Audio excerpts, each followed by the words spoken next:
Hello viewers around the world, new and old. My name is Derek, and I'm going to be popping in and out of this video just to explain the steps that you're seeing throughout the entire art process. Right now you're seeing me sketch out the outline for the drawing.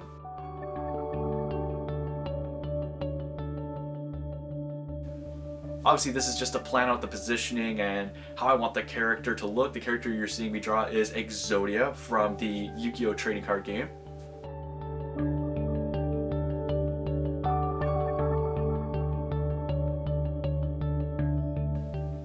And now what you're seeing is the watercolor layer, and the watercolor layer just allows me to experiment with colors, see how everything's going to work together, give a little snapshot of what we're going to see in the end.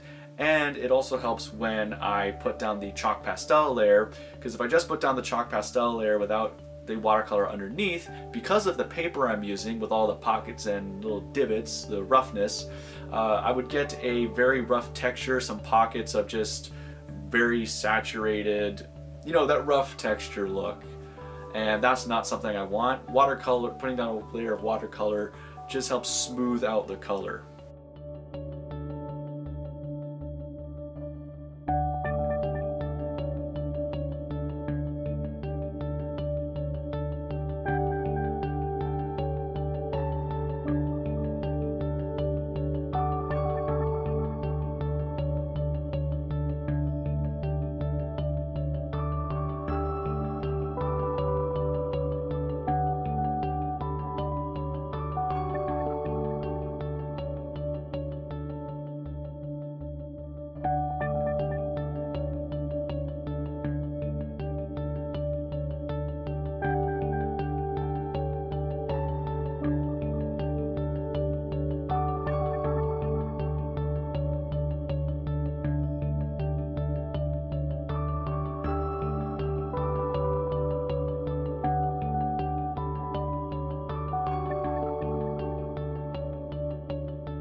And now, like I said before, this is the chalk pastel layer, and this is just basically the final sort of overall color. Later on we'll get into a little bit of detailing with some pencil crayon, but this is the majority of the color.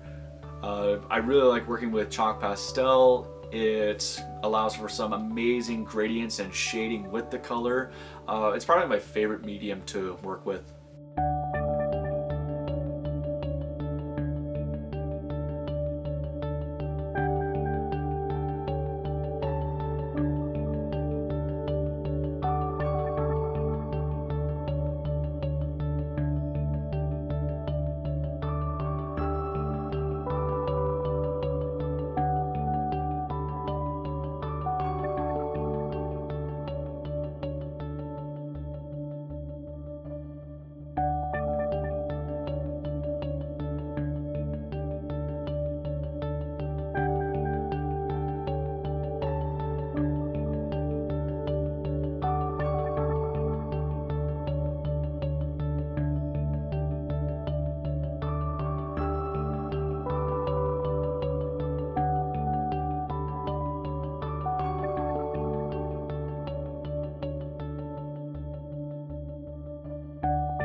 And now we're getting into detailing with pencil crayon. This allows me to get into sort of the smaller areas. As you notice, I didn't really put any chalk pastel on the face because of how inherently rough it is. I could have used maybe a Q-tip or a little smudge stick, but it wouldn't really have made much of a difference in my opinion. So I just left it out just so I can get into a nice little gritty detail with the pencil crayons.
Now it's time for the background, and the background is probably my favorite part of the entire process. It's very quick and easy, especially since it's a desert landscape. Don't really need to put a lot of detail in it since it's mostly just a whole bunch of gradients. I went with a night sky just so it would allow the whole figure to stand out more from the background. If I use daylight, it probably would more blend into the background.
And now just one last step, and that is taking this drawing and I put it into Photoshop just by taking a very high quality picture of it, touching it up a little bit in Lightroom, and now I'm just going in with the clone tool and just another bunch of various little tools just to fill in some of the white gaps and little inconsistencies in the entire drawing.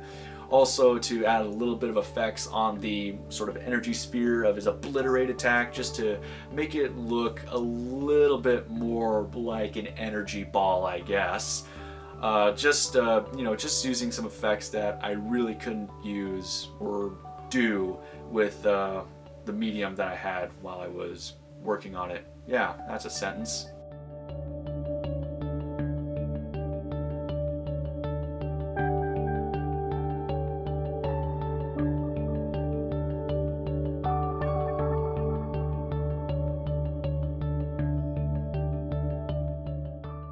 And there is the finished product of Exodia Obliterate. I'm really happy with how this turned out. It's probably my best work yet in a series of Yu-Gi-Oh fan arts that I'm doing and turning into playmats. You can see the rest of those on my DvV Art and Design Facebook page. I invite you to come and take a look. You can see a whole bunch of other samples of my work. So thank you guys so much for watching the video. To my old subscribers, thank you so much for staying subscribed for all these years, I guess. And if you're new to the channel, I would highly recommend subscribing just so you can see new stuff as soon as it comes out, because I love to get your guys' opinions and see what other kinds of works or subjects you want me to take on. You know, I'm always looking to improve my art, and getting it from my advice and direction from my audience is really important to me, because I want to do stuff that not only makes me happy but also makes you guys happy and enjoy as well. So anyways, as always, my name is Derek, and to the viewers around the world, I will see you later, guys.